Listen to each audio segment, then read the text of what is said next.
Welcome to another edition of the Litigation Psychology Podcast, brought to you by Courtroom Sciences. Dr. Bill Kanasky here. And we're very excited today because we have a great guest from the trucking/transportation industry. Her name is Rebecca Brewster. She is the president and COO at ATRI, the American Transportation Research Institute. Rebecca, how are you today? I'm doing great, Bill, and thanks for having me on today. Oh, it's a pleasure because some of the research reports that have come out from your organization have been widely popular over the last couple of years here with the rise in nuclear verdicts, and really want to talk about your organization. But what I really want to start out with is just a little bit about you, the person. Now, you've been at ATRI for 29 years. I have this coming January will be 30 years in with this organization. And when I was originally hired, I was actually living in North Carolina. I was working at a Chamber of Commerce where I was the Public and Government Affairs Director. But before that, I'd actually worked for a private fleet. The Faucet people, Moen, I worked for their private fleet. So I actually came down to Atlanta to visit a friend, and that's when jobs were listed in the newspaper. That's really dating myself, but, Yeah. I was looking at this. Yeah, I was looking at the Sunday Atlanta Journal-Constitution want ads, and what was at that time the American Trucking Association Foundation, or ATA Foundation, was looking for a public policy analyst to be based in Atlanta, and I thought, who else has government affairs experience and trucking experience? So on a whim, I applied. I got that job. I started in January of 1993 with what was then the ATA Foundation. And late 90s, we reorganized into ATRI to really separate ourselves from ATA. ATA is an advocacy organization, and our focus at ATRI is just on research. We're organized as a 501c3, which, as you know, is a charitable designation from the IRS. So we are strictly in the business of research and education. We became ATRI in 2001. And in 2002, I was named president of ATRI, and have been in that role ever since, and love it every day. Well, congratulations. It's good that you love this because what you do is very, very, very important, and I can sense your passion about it, and that's great. Was there any? Okay, what did I ask every guest this? Because I think this is critical. It's also an interesting question. What did you dream about doing when maybe you were 14, 15, 16? It wasn't going to be the head of a transportation research organ. Were you going to be a doctor, a lawyer, and then you kind of figured it out? What were you going to be? I wanted to be I've always wanted to be the boss. I've always wanted to be in charge since I was a child. I would organize clubs just so I could be the head of that club when I was young. But in high school, my aspiration was to be the editor of the New York Times. And so I did not pursue a journalism degree. I pursued an English degree, but I figured that would take me anywhere. And the reality is I got out of college early. I graduated at 19. The country was in a recession, and English majors were not in high demand at that point, particularly 19-year-old English majors. So I had a little bit of growing up and maturing to do. And I had some interesting initial right out of college jobs, but as I said, then I eventually ended up in a trucking fleet and a Chamber of Commerce, and here I am. Wow. Where'd you go to college? I went to Wofford College, a small liberal arts school in South Carolina. When I went there, had about 1,000 students. I had not heard of Wofford growing up in Florida, but received one of those pamphlets in the mail that said they had 3 males for every female. And I told my parents I thought I could get an education there. Yeah, I am painfully familiar with Wofford because they have snuck up and beaten my Tar Heels a couple of times. Yes. And they had no business doing. And one of them I actually attended, took the whole family, and Wofford came into the Dean Smith Center and beat us from the opening tip all the way to the end. And it was the first game I took my son to, and I just sat there. I couldn't even get mad because it wasn't like it was a close game. They just beat us, and Very fun for us to watch, I'll tell you that. Yeah, sometimes it's painful being a Tar Heel. Let's talk more about you and the research. So the two research studies that have come out fairly recently, the one on nuclear verdicts, I think is obviously the most popular, and then the one on settlements, which I think is the dirty little secret in all of litigation, because honestly, nuclear verdicts are rare. I gave a speech yesterday in Key West, by the way, which wow, nice. They're dragging me to Key West and paying me to speak. That's not a bad gig right there. But I talked about nuclear verdicts, and yeah, they're scary, and we have to be aware of them.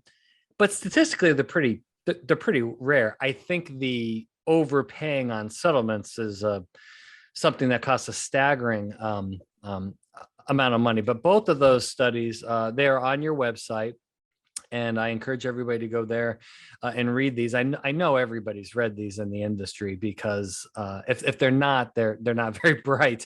But everywhere I go and my trucking clients, it's typically everybody's read those things. Where now, when I was getting my PhD at the University of Florida, I was an active researcher. And one of the reasons why I left academia and research, and I loved research, I was good at it, and I wrote it down right here. I called it the so what factor, because we're doing all this important research. And my area was in behavioral medicine, so a lot of healthcare, looking into interventions to reduce heart disease and obesity and increase people's exercise behavior and proper diet, all these really, really positive things.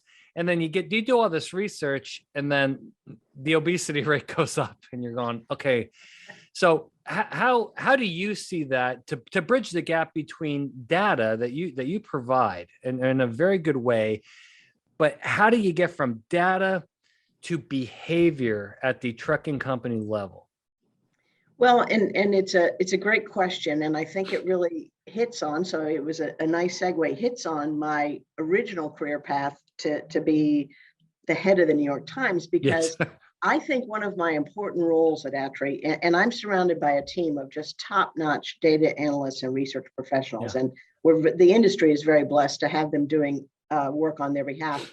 But I see it as one of my primary roles is to really take that data and analysis and make sure we are putting it into reports that are actionable by the trucking industry, because it is not enough to just say, hey, we did great research and here it is. We've really got to make it actionable. And so, we have to make sure that we are writing in a way that resonates with our audience. And what's so interesting about our audience, Bill, is it's everything from members of Congress who download our reports regularly, to trucking industry CEOs, to professional truck drivers, to mechanics in the industry. So we really have to make sure that we are writing to a very broad audience and again, making our findings actionable. So for instance, in our nuclear verdict study, where we really documented tremendous growth between 2010 and 2018 in the size of those verdicts. And you're right, they're very rare, but just that trajectory in the size and the growth of those verdicts is a wake-up call for the industry. Yes, and it is. People knew it was happening because they see those stories in the trade press, but to really bring the data and analysis to it, like we were able to do at ATRI, I think then says to a motor carrier, you know what, I need to figure out how to avoid these verdicts, what I need to do if I'm involved in a crash that has the potential to become a nuclear verdict, and how can I better work with my insurer and my defense counsel in a way that better guards against that happening. And to your point, the second follow-up study we did on small verdicts and settlements, you're right. One motor carrier described that study to me as detailing death by 1,000 cuts. Yep. Because they happen day in, day out. And whether it's the insurer who decides they need to settle, or the carrier is afraid to go into court because they're afraid of a potential nuclear verdict, we are seeing those settlements much more frequently, and they are having a tremendous economic impact. Tremendous, staggering economic impact. As you know, I'm in the business of preventing nuclear verdicts, but also preventing I guess I coined the term nuclear settlement, because I do think this is the dirty little secret, by trying to provide our clients with kind of what you're doing, just on a proactive level at the litigation level, to provide them with data to make better decisions on their files. And what I'm seeing right now, particularly in the insurance defense industry, which I guess I don't blame them, a lot of fear-based decisions. And boy, the plaintiff's bar, they know how to push that button. And the nuclear verdicts have really, I think, instilled a lot of fear in many companies, trucking companies, many insurance companies. And when your brain goes emotional, logic kind of goes out the window. And I told in my speech yesterday, I told my audience, if you think you have a bad case, there's one easy way to get rid of it that works every time. You just get your checkbook out. They'll gladly take your money and leave you alone. But I think both of those studies, everybody needs to really read and let that information sink in, because there are ways to make better decisions to avoid nuclear verdicts. And what we've been preaching, through our work with ATA, through Blue Wire, through all of our CLEs that we've been doing with trucking companies, is early intervention, getting ahead of this stuff and not being so reactive to the plaintiff's bar, because they like to get the ball first, and they like to go up by 4 touchdowns. And by the time you figure out you have a problem, you're down by 4 touchdowns. And we're working hard to try to avoid that. Now, I read on your website, it sounds like this is an ongoing study where you're looking at the top concerns in the industry, and that's set to be released, I think, later on this year. It is. And so it's an annual survey. We actually started in 2005. The chairman of the American Trucking Associations at that time was a gentleman out of West Virginia, Fred Burns.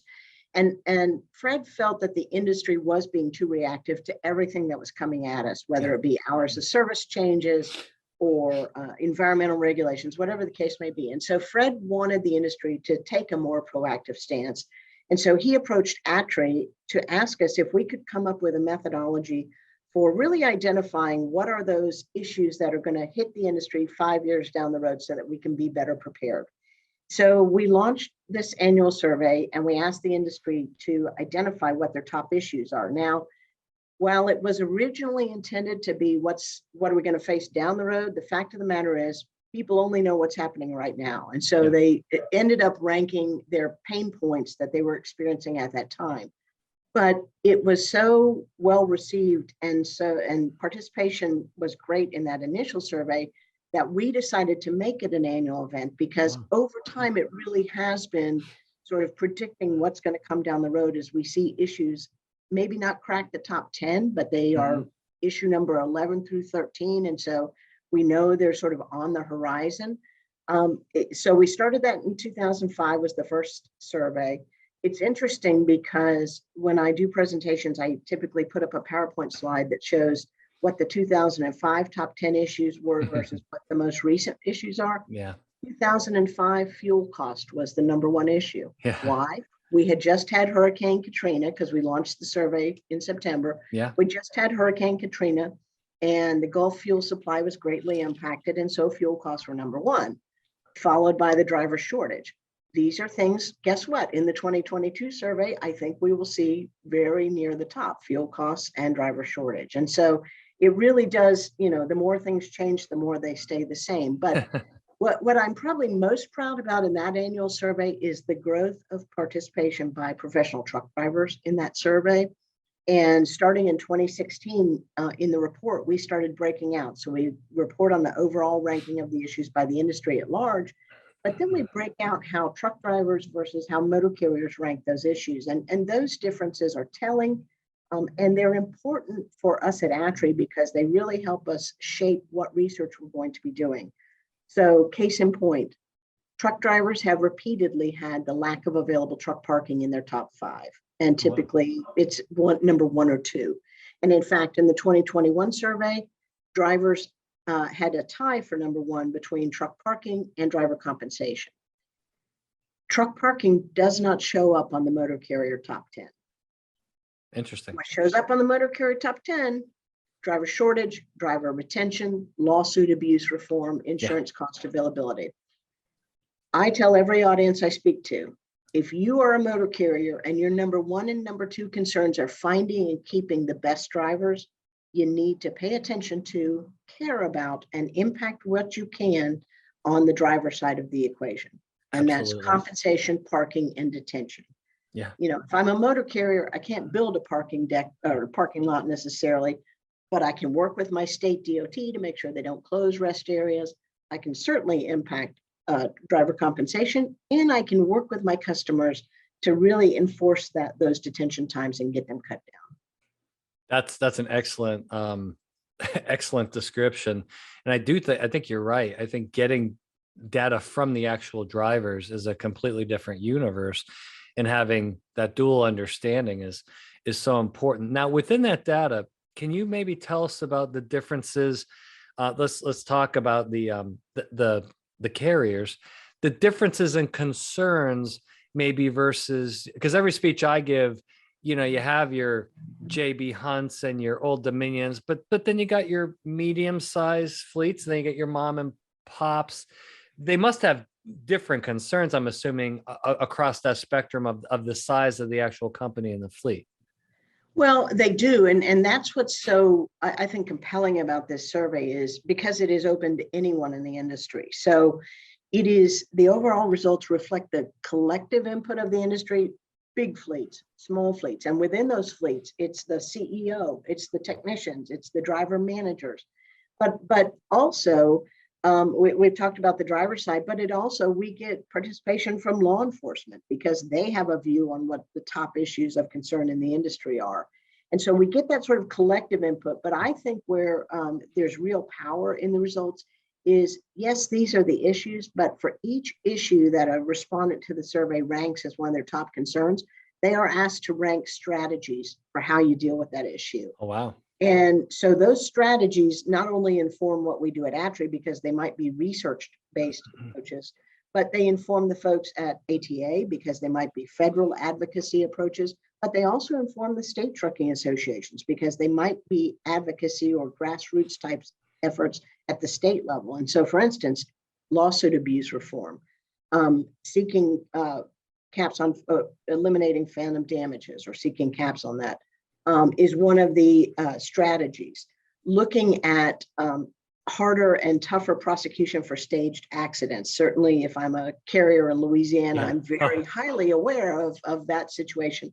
And I don't think Louisiana is by any stretch of the imagination alone in that situation. They've just brought a spotlight to it. So this is one of the analyses that I still do at ATRI myself. And so this is one of my favorite times of the year, is when we launch this survey. I start to see the responses come in. We've had tremendous response already this year. And seeing how those issues rise and fall each week, and then looking at those strategies. And Bill, we let people write in issues and we let them write in strategies. And you know, we've all taken part in elections where you're like, well, write-ins don't ever advance. Well, driver compensation was not a top 10 issue until enough drivers started writing it in, and it broke into the top 10. Wow, that's amazing. Now, when are these results going to be published? Because I think our audience would be very interested in this. We will release the results on October 22nd as part of ATA's management conference and exhibition. And one point we should make: nuclear verdicts, small verdicts, top industry issues, all of our research is available free of charge on our website. Yeah. So our entire portfolio of work, whether it's in economic analysis or environmental impacts or litigation impacts, can all be downloaded for free from our website. Truckingresearch.org, everybody. Truckingresearch.org. I was on there last night when I got home. I was up at 6:30 this morning looking at it. A lot of really great information for anybody in the industry. Let's move on to a different topic, because this next topic I think is highly controversial. The plaintiffs' bar has already been all over it, saying that they're coming after the industry on this. And this is the CDL age decreased on the 18, and the industry's desire to attract younger drivers. Double-edged sword, right? What data have you collected in that particular regard, and where do you think that is going? Because I know there's obviously big issues with trucking, the shortage of drivers, and I know that there are, my son wants to get a CDL, and and so I think this is a very interesting topic, and at the same time, I see a plaintiff's bar that's kind of salivating over more accidents because young drivers cause more accidents. I don't necessarily know that's true in transportation. What do we know about young drivers, and where is this going over the next 5 years? Well, and certainly it is a topic that at ATRI we've done a lot of research on, because our research advisory committee, the body that identifies what research we should be doing, has been focused on this issue, because in the top industry issues survey, we see the driver shortage coming in. And one of the strategies is, let's figure out how we can bring younger people in safely. We know that FMCSA at Congress's direction has initiated the Safe Driver Apprenticeship Program, which would provide a pathway for 18 to 20-year-olds to operate large commercial vehicles in interstate commerce. And that pilot program is kicking off now. We know that 18 to 20-year-olds have been driving intrastate freight up to this point without all the parameters and criteria that are part of that Safe Driver Apprenticeship Program, including certain levels of training, experience levels of the trainer, technology on the truck. I mean, the Safe Driver Apprenticeship Program is really designed to provide the industry with a really well-vetted, safe, younger individual. But look, I have a 24-year-old son and a 19-year-old son. I get it. I understand the concerns about younger drivers. So we have done research. In fact, we've been working in ATRI to develop a younger driver assessment tool, which basically takes a series of personality assessments. We've run about 100 drivers through it of all ages. And then we've compared the outcomes of those personality assessments to their driving record. And at least in the initial beta test of it, we did find that the assessment really does help us hone in on who are the safest drivers based on their driving record. Now, we need to expand that test. We need to get more younger drivers to run through it. Part of the problem in all of the research that's out there with younger drivers is you can't necessarily tease out what is just based on age and what is based on lack of experience. Yeah. And that's the big issue. And so if we can provide a pathway like the Safe Driver Apprenticeship Program does, that gets those younger people the experience in a controlled environment, essentially, with all the technology that they're requiring on the vehicles, with the training and with the experienced trainers, I think we'll be better suited as an industry bringing young people and having young people on our roads than without those criteria. I totally agree. I think it's an amazing opportunity, and given the right training and the right supervision, I think this can be a positive for the industry. Yeah, when my son got his driver's license, he wrecked both of my cars within 72 hours. Oh, no. Well, let's not go rush out for the CDL right there, okay? Yeah, we're not giving 16 year. Okay, the 16-year-old CDL. No, that's never happening. Right. Never happening. 16 to 17. The funny thing is, here in Florida, it's the older folks that cause all the accidents, not the younger. Right. Right. Well, and I mean, in development of our younger driver assessment tool, I mean, there are advantages to youth. Your visual acuity is much better when you're younger, and your reaction times are much faster. And those are two very key safety features that you have to have behind the wheel of a car or a truck. It's that executive function that hasn't developed yet, that understanding risks and results and consequences isn't there yet. No, but that's where you get training, and that's where you get supervision and experience. Right. And so I see this as something very exciting. So thank you for that information. Final topic I got for you, which is really kind of back to where we started in this conversation. When I was at the University of Florida, and I'm doing all this, behavioral health research to try to, this is in the late, 1990s, and right in 2000, the government declared obesity as a major, problem. And they did everything they could to try to change people's behavior, to eat right, to not be sedentary, to be physically, all the stuff we know. And over 20 years later, it's gotten worse, so maybe I'm glad I got out of that industry, because but it's disturbing in a way. And it bothers me, but this is a big issue. Health issues are big issues for drivers and transportation. Always has been. And I've seen some pretty unique programs out there to try to influence the health of truck drivers. And what data do you have on that? Because I think that's a big deal. I think a healthy person in any job, a physically healthy person, at least a more mentally healthy person, they do things better. And I think that there's a stigma, and maybe much of it is true in some cases, that truck drivers aren't healthy. From a body habitus point of view, from a health habits point of view, dietary behavior, you're sitting, lack of exercise because of the nature of the job. What data do you have on that, and kind of where is that going to improve? Because I think driver health is really important.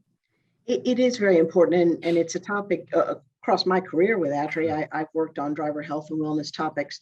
And, one of the challenges, and this from your research, is you can provide all the data and information and opportunity for people to take charge of their own health, but at the end of the day, they have to take charge of their own health. It doesn't work. It doesn't work. Right.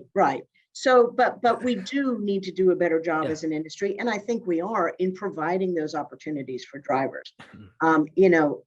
Late 90s, we were working on a program called Getting in Gear that was focused on providing drivers with the tools they would need on the road. This is how, again, dating it. It came with the VHS tape that the driver could watch at home, and then cassette tapes that they could listen to in their truck.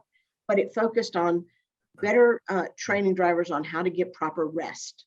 Both on the road, but at home as well, and setting up an environment and encouraging their families to set up an environment for them so they could get the rest they needed to at home. So when your husband and wife gets in off the road, don't let them walk in the door and hand them the honey-do list right away.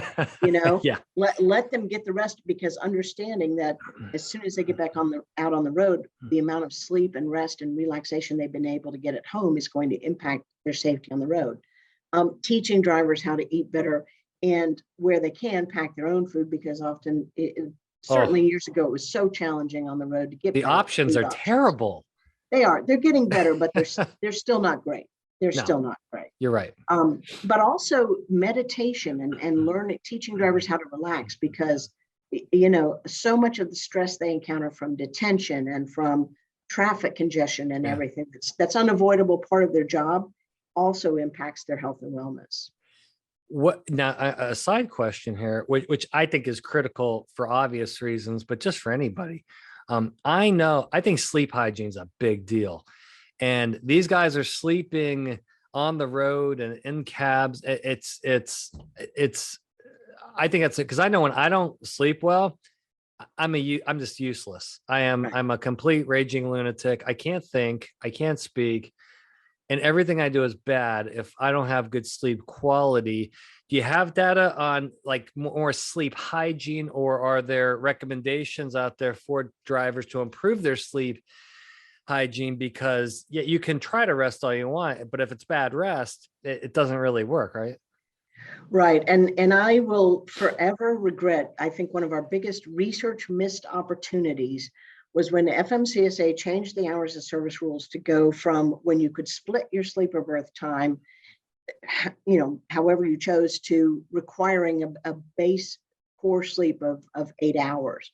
And, when I started in the industry, we had drivers who would drive 5 on, take 5 in the berth, 5 on, 5 on the berth. And for those individuals who had, become accustomed to that. The idea that now they had to be in the berth for 8 hours was a challenge for them and frustrating for them. And I wish we had, taken a look at those drivers who were splitting 5-5 and, tracked what happened to them from a sleep standpoint, but also from a safety standpoint once they had to make that switch date, but missed opportunity. The fact of the matter is, you're right. Sleep hygiene is so critical, and we've done a lot of work particularly with FMCSA and development of the North American Fatigue Management Program. You might get a bad night's sleep at home in your bed. Try doing that if you're parked at a noisy truck stop, or even worse, the truck stop's full, and so you're on the interstate interchange. So now you're worried about your safety, you're worried about your vehicle being hit. There's no bathroom for you to get out and go to right there. You have to maybe schlep up to the truck stop, which is up the interchange. So it does not create an environment where sleep hygiene is at the top of the list. And so, it's again, all of these issues in the top industry issues survey are so closely, the tentacles extend way out. I mean, you talk about transportation infrastructure, that includes truck parking. We've got to provide truck parking so we can better improve drivers' health and wellness. Speaking of truck parking, I keep coming up with follow-up questions because you keep saying this great stuff. I try not to drive long distances these days, because if I drive, I can't walk, I can't move. I'm getting old. I get tired. I used to do this cross-country trips when I was younger. But are there, has this idea been thought of, or maybe it's already in existence, to where truck stops are located, having specific resources specifically for truck drivers, whether that be pre-made meals and vending machines, or maybe vitamins or some type of dietary, something just strictly for not the general public, but for the actual truck driver, that would be available at the stop. So if they needed something, it's kind of right there at their fingertips, and the truck stop maybe is perceived as something more positive for the driver, because there's opportunity here from a health standpoint. Right. And I think, they're private for-hire businesses. So, for-profit businesses. So they're going to do what the market demands. And so it gets back to our original conversation where, we can provide these opportunities, but at least from a market standpoint, the drivers have to avail themselves of these opportunities. Again, pointing back to some work we did in the early 90s, looking at placing gyms at truck stops. Just thinking about that. Yep. Yeah, because that would give a driver an opportunity to get work out when they were there for a break anyway, which would be great. Very capital intensive to put gyms at multiple truck stops in a way that would encourage drivers to get a membership to, utilize them. But certainly anytime we can, again, provide more opportunities for drivers to better their own health, the better off we as an industry are going to be, because they're going to stay in the industry. Highway safety is going to be improved. It's not going to be looked on by young people as a career where you just get old and overweight and sit there all day. Where we can put forward healthy, in great shape drivers. And let's face it, more and more businesses are popping up that are helping fleets do that with their drivers. They're providing exercise coaching and diet coaching. That's good. They're teaching drivers how to, walk laps around your truck, or take some vans to work out. There are ways you can do it. You just have to be committed yourself to doing it. Absolutely. Okay. I keep saying this. Last question. That's how you know it's a good interview. Last question. Because I think this is a fantastic topic. Ellen Voya has been on the podcast. I think the whole topic of women in trucking is fascinating. I think it's very, very positive. Do you have current stats on the number of women in trucking, and what's kind of similar to the youth movement? How is the industry trying to attract more women into the industry? Well, and Ellen has her own index now. Women in Trucking has an index which has a higher number, but we look at even from the data from the Department of Labor, where we see the females in the driver workforce about 7%, and that's certainly up from years past. We did some research towards the end of 2021 where we were looking at what are the motivators for why people come into a trucking career, and how do they feel about how satisfied are they that those motivators are meeting their expectations. And it was great data breaking out sort of why owner operators and independent contractors become drivers versus white company drivers. But we broke those findings out by women drivers as well. And, these women said, I came into the industry because I wanted, particularly the owner operators, I wanted independence. Yeah. I wanted to make a good income. And I wanted to have control over sort of my work environment. So I set the routes I drive, I take the loads I want to take. Great opportunity for entrepreneurs of, male and female, but some really compelling findings for why we need to focus on and not, and fight attempts at the state level to eliminate that owner operator independent contractor model, because it is helping us bring women into the industry where they can run their own business right from the start, set their own schedule, which, helps with the work-life balance. I mean, there's just a lot of positives to it. That's awesome. Rebecca Brewster, thank you so much. This is a really fantastic discussion. To our audience members, go to truckingresearch.org. Amazing studies that you can download, amazing articles on there, great sources of information. Rebecca, thank you so much for being on the show. I appreciate it. Thanks, Bill. Really appreciate it. And to our audience members, thank you for participating in another edition of the Litigation Psychology Podcast, brought to you by Courtroom Sciences. We will see you next time.